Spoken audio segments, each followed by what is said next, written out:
Hello students, this is Professor Krause back again with another lecture that is building on what biblical preaching looks like from the New Testament, specifically how we can preach Christ from the New Testament in light of what we know is true about the Old Testament. Let's open with prayer.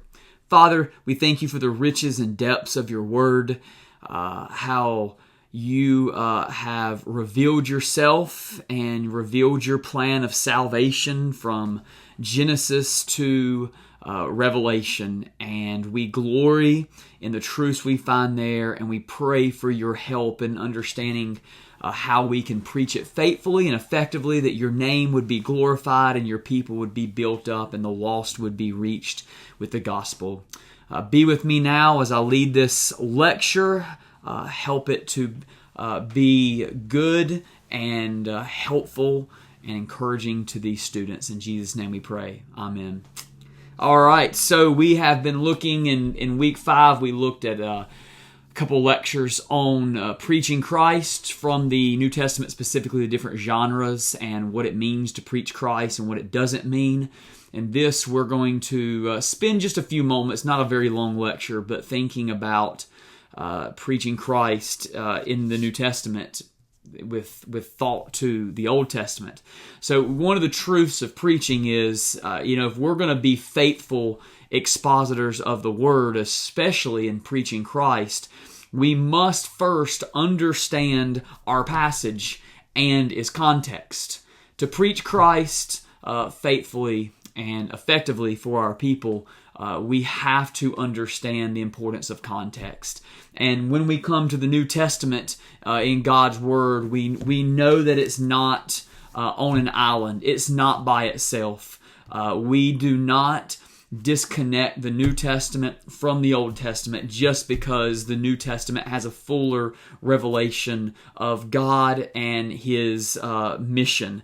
The New Testament is connected in so many different ways to everything in the Old Testament, so that even when we are preaching through a book in the New Testament, whatever that might be, in the back of our mind must be the redemptive and historical context of that passage. Whether or not we bring it to light every single sermon, like clearly, like taking our people intentionally back to the Old Testament, the way we craft our sermons, the way we explain and apply and illustrate our sermons must take into account the Old Testament, because it's all inspired Scripture.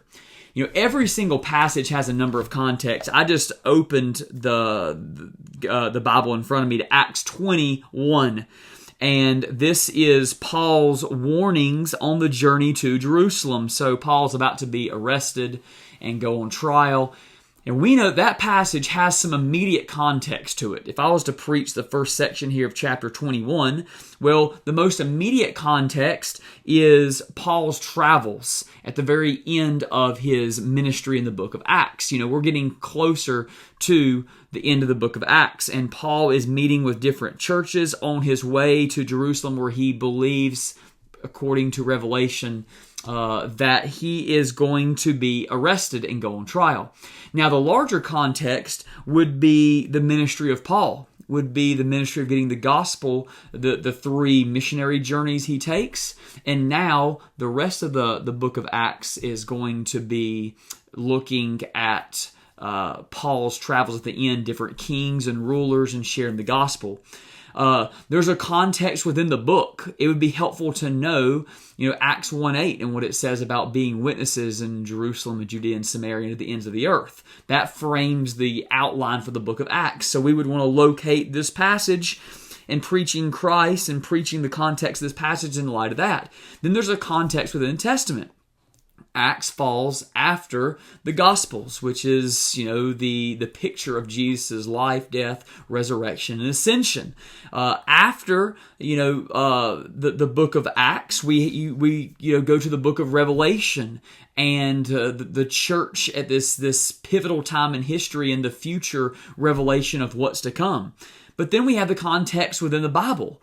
And the book of Acts is kind of the culmination of, God has accomplished the salvation of his people, the first fruits of that in Christ, which was prophesied and alluded to in the Old Testament, well, now what's going to happen? And so just this one passage in the book of Acts has all these different contexts and different times when we preach in the New Testament, these contexts are going to become more and more important.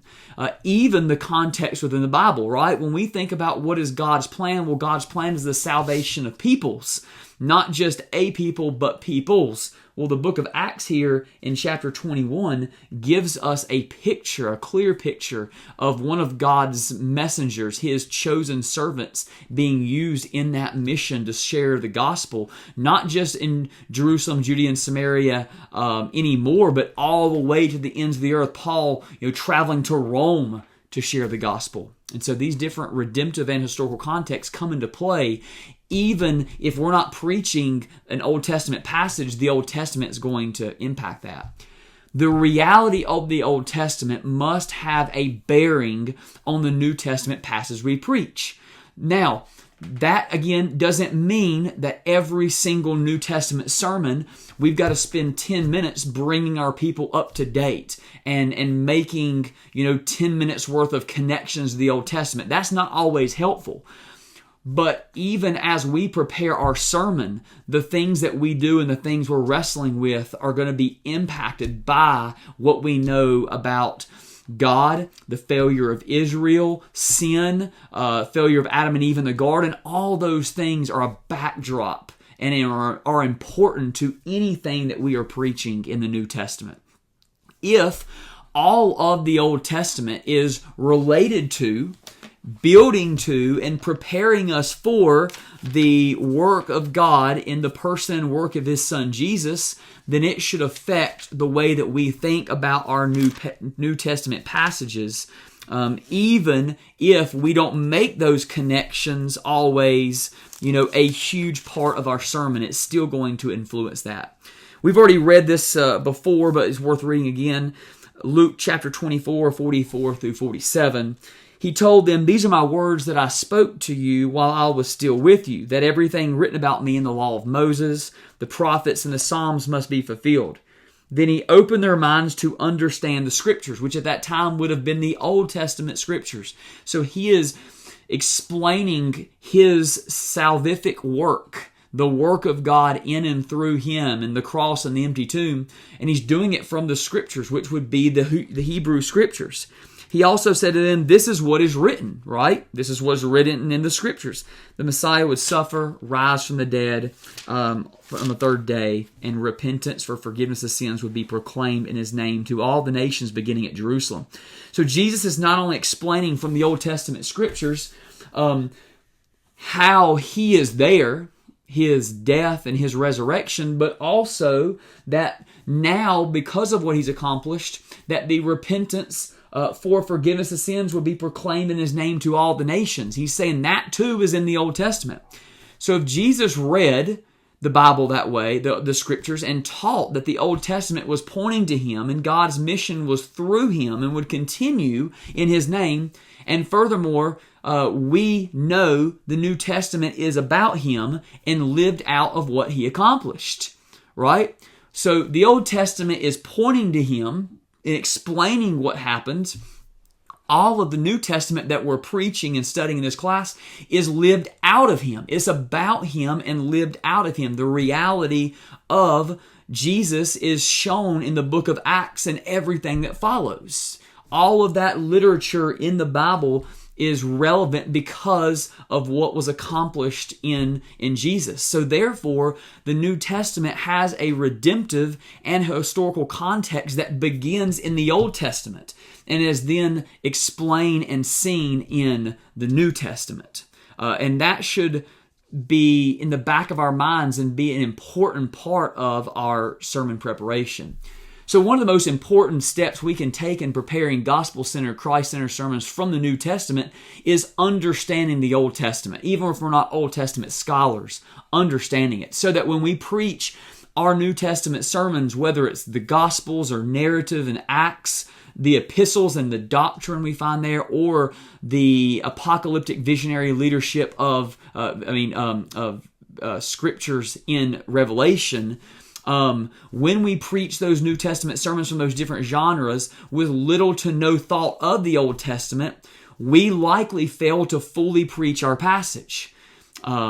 Understanding the connections and the fulfillment that we find in the New Testament in the person and work of Jesus between our passage and the Old Testament can help us to preach Christ faithfully. It's often the missing part if we're not doing that well. So when we think about any passage in the New Testament, it doesn't matter where it is or what kind of scripture it is, there's going to be a historical context. There's going to be a political context that when we think about the kingdom of God, which is like the central theme, the kingdom of God in Jesus in the New Testament, that political context can be huge in making good, faithful applications to our own day and time now and how we are to follow Christ. There's going to be a covenantal context that begins in the Old Testament. God loves His people, wants to be with His people, is set on saving His people, and then the redemptive context. Each of these contexts have implications for how we interpret, explain, and apply our passages in the New Testament. And they all begin in some way in the Old Testament. Again, regardless of how much time we feel we need to spend to bringing all of that Old Testament material and connections to light, we've got to have it in the back of our mind as we prepare that sermon if we are going to do justice. For example, think about some of these major Old Testament themes that we find throughout the history and the writings and the wisdom literature and the prophets in the Old Testament. Sin, exile, God's people, Israel, glory, salvation, covenant. And we could go on and on about these different Old Testament realities. And each of these themes also pop up in different ways in the New Testament, in the different types of literature. In the parables, we learn about God's people in the kingdom of God. We learn about sin. We learn about salvation. In Paul's writings, we learn about salvation and covenant and the glory of God and sin. In Revelation, we see the glory of God and how God's covenant is fully realized at the end, and the answer for sin, and God's people will now be with Him. All of these Old Testament realities were in the back of the mind and influenced the New Testament writers and the way that they preached and the way that they taught and the way that they wrote. And they are more fully realized and explained and seen and demonstrated and displayed in Jesus and the work of God in the perfect life, the death, the resurrection, and ascension of Jesus. And so these same themes that we find in the huge 3/4 of the Bible part of the Old Testament are all connected to the fulfillments we find in the New Testament, and they can come to light in preaching Christ. When you look at these 5 themes, and these are just 5 of the most important themes, all of these have such a fulfillment in Christ. The answer to sin, God's people, the bride of Christ, the glory of God is revealed more fully in the person of Christ and His time on earth and even now, and is ascended to the throne. Salvation is only in Christ. And then covenant. Our covenant, the new covenant, is in Christ. Old Testament realities, New Testament fulfillments. And that is, excuse me, this is going to drive me crazy, right? I don't know how I missed that. Typos. These realities and fulfillments give us a great opportunity to not only teach our people how to read the Bible, but how we should be preaching the Bible, and what we need to do to shepherd our people in the preaching of the word. And of course, now that I've backed out, it's not going to cooperate with me, but that's okay. Let's see if I can get these next couple slides up. So, in our sermons from the New Testament, both our explanation and application at times will be shaped by the reality of the Old Testament. Preaching about redemption, for example, which we find Jesus' promise of redemption in the Gospels, the reality of redemption and God making a new people in the book of Acts, and then the writings of Paul and Peter and John as they explain and apply redemption. It is surely informed by the huge paradigm we find in Exodus that the New Testament writers continue to point back to when they point back to how God saved and rescued His people. He redeemed them. Preaching on the church is shaped by the way we understand God's people in the Old Testament.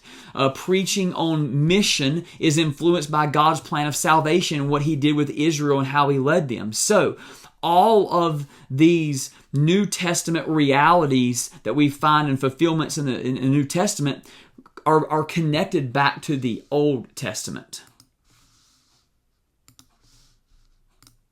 So, in our textbook, Him We Proclaim, reuniting the Old and New Testaments, some concluding thoughts here. Johnson writes, we need to rediscover and appreciate with deeper levels of insight the bond between God's partial and preparatory words of promise spoken through Israel's prophets, and His final words spoken in Jesus the Son, who is the Word. Right? And so Johnson acknowledges how there have been some who have unfortunately separated the Old and New Testament. And he's like, we need to rediscover, especially when it comes to preaching, rediscovering the connection between the Old Testament and the New Testament and Jesus. Augustine famously said, the old is in the new revealed, the new is in the old concealed. The church's historic conviction that the two testaments, two covenants described in the Hebrew Scriptures are two chapters in one grand true story in which the triune God is the protagonist, still has articulate defenders. And we need to be defenders. We need to be championing that connection, that conviction that the two testaments, the two different covenants we find are not, completely separate. They're both unified and diverse, but they're both needed. So that whether we're preaching the Old Testament and we need the New, whenever we're preaching the New Testament, we need the Old. And so finally, in the New Testament, we have the opportunity and responsibility to not drive a wedge between the two testaments.